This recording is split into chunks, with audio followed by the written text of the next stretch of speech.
Hey guys, this is Brad. This is the summit. It is Friday, so we are going over the second reading from the upcoming Sunday, which this week will be September 18th, 2022. The second reading is from the first book of Timothy, chapter 2, verses 1 through 8. And let's start by talking. So we're going to do a deep dive into that reading. Again, the second reading for this Sunday. We'll start with what is the book of Timothy, or I think it's technically called St. Paul's letter to Timothy, St. Paul's first letter to Timothy. So best way to explain that is, who is Timothy? And even to go one step further, you need to start with who is St. Paul. St. Paul obviously is one of the main apostles in the Bible, a very central figure who spreads the teachings of Jesus. He originally is a Jew who persecutes Christians. I think he's a Jew. He's at least non-Christian, and he's persecuting Christians in a violent way. So he has a violent past, and God brings him to his side through an interesting story, which I won't go into now. Many people know that, but Paul falls off his ass. We'll put it that way. And so after that, Paul becomes a very important apostle, spreading the news, good news of Jesus. Very successful. He gathers a crew, a group of people. He becomes very popular and has followers who are also followers of Christ. One of those followers is, or rather, somebody I think he recruited. His name is Timothy. So Timothy is what's a good way to put it? St. Paul is a mentor to Timothy. St. Paul is much older than Timothy. I believe he's much older. Found Timothy when he was very young. Recruited him from his mother when he was young. Took him out of the house and brought him with him. Timothy goes on to become a very great person, very instrumental in spreading the news of Christ. So again, Timothy is a colleague of Paul, very junior in that Paul is a mentor to Timothy. Even though Timothy does great things. So one thing that Paul does with Timothy is he sends him out on missions. So there is a second letter to Timothy, and we'll get to that at some point when that is the reading for the week. But the very first letter to Timothy is sent by St. Paul after he had sent Timothy on a mission. So there is a place called Ephesus. I think I'm saying that right. And it is a town which has a church who I think is very influential, and people have assumed a leadership role over this church in Ephesus, and they are starting to teach false teachings of Jesus. And I've read through the letter of Timothy, the first couple chapters. I did not see anything specific mentioned, but when I did my studying, one place that I went to is the Bible Project. I'd mentioned this in the previous episode. A great YouTube channel with lots of information on the Bible, and I looked up their video for first letter to Timothy, which I'll include in the show notes here, which I did for the last episode. They provide some examples which I didn't find in the letters. Again, or in the readings, which I did not read all of the chapters today. So I want to preface with that I'm not trying to say that what they're saying is not true. I'm just saying I don't know, so I'm going to rely on them, and I'm going to presume that what they're saying is true. And the only reason I kind of couch my language that way is because we are talking about the Bible, and I want to speak with certainty when I do, I only want to say I'm certain when I am certain, because I think that's important. So the examples that they give of these leaders these people have assumed leadership in the church of Ephesus who are now teaching incorrect teachings of Jesus are things like, Jesus tells us we are not allowed to eat meat, or maybe that, certain things that you eat are sinful. Another thing that the Bible Project mentions is that Jesus is telling us that we are not to be married. Humans should not be married. They also mention in a less specific way that these leaders tend to argue about the specifics of the Old Testament. It seems like they question the genealogy, or they argue about the genealogy. They don't agree on the interpretation of genealogy or different, I think, events in Genesis. So they, they're known for disagreeing about the the older books in the Bible, the Torah, specifically Genesis. And St. Paul does not like this. He thinks that the division that is being created by the common arguing of these leaders is a good sign that the teachings that they are doing are not correct. And he says something like, the true teachings of Jesus will unify people. Okay, so he has sent St. Paul has sent Timothy to Ephesus to right the wrongs of these new leaders of the Ephesus church, who have been teaching incorrectly. And so he sent Timothy out, and I think right after he sends him out, he sends him a letter to provide him instruction on this. And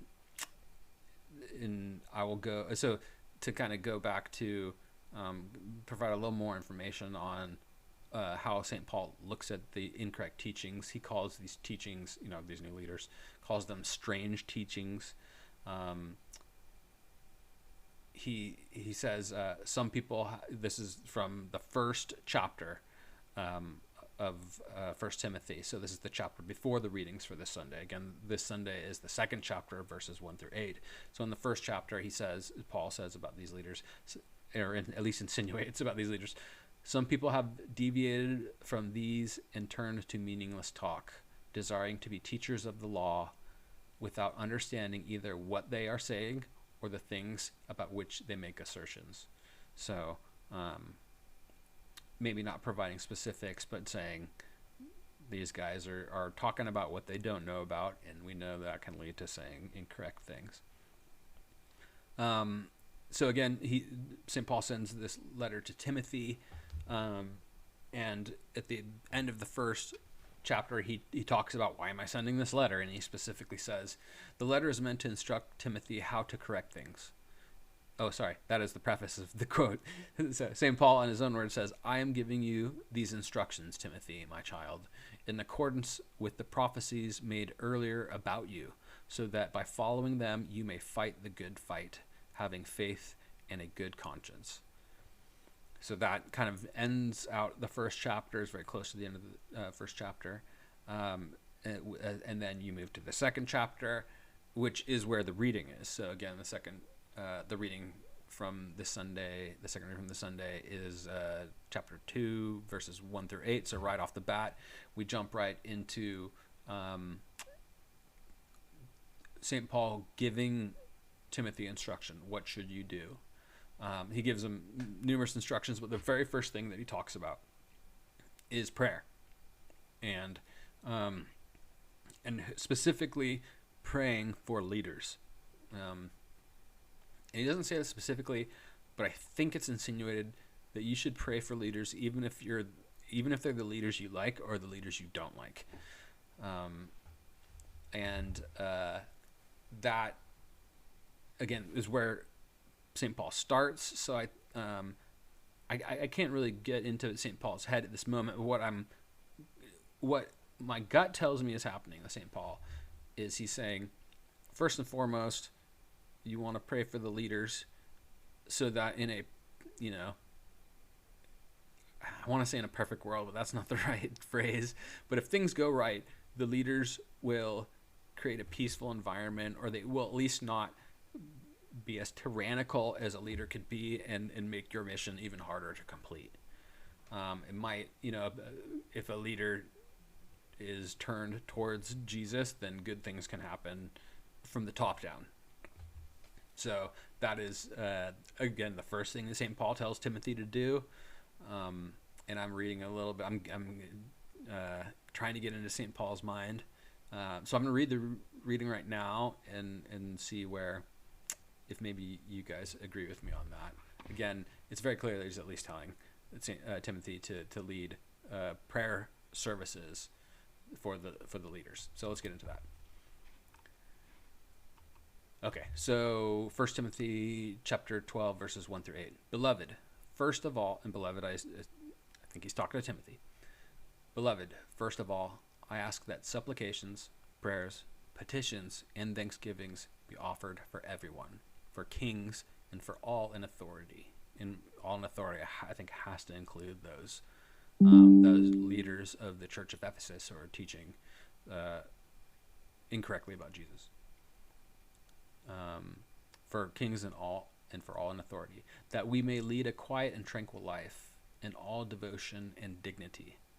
This is good and pleasing to God our Savior, who wills everyone to be saved and to come to knowledge of the truth. For there is one God.